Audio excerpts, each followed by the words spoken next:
KSRTC ordinary ബസ്സുകളിൽ സ്ത്രീകൾക്ക് സൗജന്യ യാത്ര ഒരുക്കുന്ന UDF സർക്കാരിന്റെ പ്രിയദർശിനി പദ്ധതിക്ക് ഇന്നിപ്പം തുടക്കമാകുന്ന ഘട്ടത്തിൽ സെക്രട്ടേറിയറ്റിന് മുന്നിൽ നിന്ന് നമ്മുടെ ഹാൻസ് ജോൺ, അതേപോലെ കോഴിക്കോട് നിന്ന് ആകാശ്, പിന്നെ അതേപോലെ കോഴിക്കോട് KSRTC ബസ് സ്റ്റാൻഡിൽ നിന്ന് സരീഷും ഇപ്പോൾ തത്സമയം നമുക്കൊപ്പം ചേരുന്നുണ്ട്. ഹാൻസെ, പരിപാടിക്ക് ഇനി അധികം സമയമൊന്നുമില്ല, എല്ലാവരും ഒക്കെ എത്തിക്കഴിഞ്ഞോ?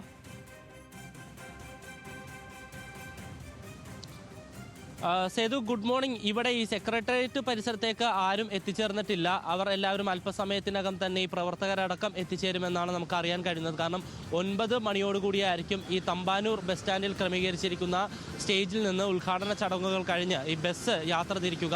അതുകൊണ്ട് തന്നെ 9 മണി അല്ലെങ്കിൽ ഒരു 8:30-ക്ക് ശേഷം ഇവിടെ ആൾക്കൂട്ടം ഉണ്ടാകുമെന്നുള്ള പ്രതീക്ഷയിലാണ് എല്ലാവരും തന്നെ ഉള്ളത്. ഇപ്പോൾ ഞാൻ നിൽക്കുന്നത് നേരത്തെയൊക്കെ അടച്ചിട്ടിരുന്ന ഈ അടുത്ത കാലത്ത് വീണ്ടും തുറന്ന ഈ സമരഗേറ്റിന് മുൻവശത്താണ്.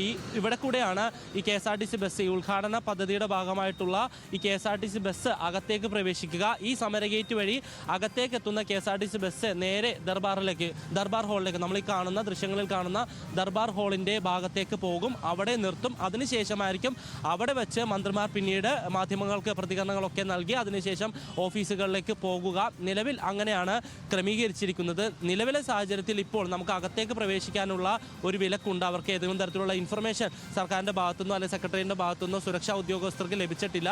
അതിനനുസരിച്ച് ഈ ക്രമീകരണങ്ങളുടെ ഭാഗമായിട്ട് അവർ പറയുന്നതനുസരിച്ച് നമുക്ക് അകത്തേക്ക് പ്രവേശിക്കാൻ കഴിയും. അതിനുശേഷമായിരിക്കും ദർബാർ ഹാളിൽ നിന്ന് അല്ലെങ്കിൽ മുഖ്യമന്ത്രിയും മന്ത്രിമാരടക്കമുള്ളവർ എത്തിയതിനു ശേഷമുള്ള ദൃശ്യങ്ങളും അതിനോടൊപ്പം തന്നെ പ്രതികരണങ്ങളും ലഭ്യമാക്കുക. പിന്നെ ഇപ്പോൾ ഞാൻ പറഞ്ഞതുപോലെ തന്നെ ഇപ്പോൾ സമരഗേറ്റിൻ്റെ മുൻവശത്താണ് ഞാനുള്ളത്. നമുക്കറിയാവുന്ന പോലെ തന്നെ തമ്പാനൂരിൽ നിന്നാണ് ഈ ബസ് വരുന്നത്. തമ്പാനൂരിൽ നിന്ന് GPO കടന്ന് അതിനുശേഷം സ്റ്റാച്യു വഴി നമ്മൾ ഈ ദൃശ്യങ്ങളിൽ കാണുന്ന ഈ വഴിയിലൂടെയായിരിക്കും ഈ KSRTC ബസ് എത്തുക. KSRTC ബസ് അവിടെ എത്തി ഇവിടെ നിന്ന് വളച്ച് അതിനുശേഷമായിരിക്കും ഈ സമരഗേറ്റ് വഴി ദർബാർ ഹാളിലേക്ക് പ്രവേശിക്കുക. എന്തായാലും ഒരു 8:30 മണിയോടുകൂടി തന്നെ കൂടുതൽ ആളുകൾ ഇങ്ങോട്ട് എത്തും. കൂടുതൽ പ്രതികരണങ്ങൾ നമുക്ക് ലഭ്യമാക്കാനും കഴിയും. സേതു.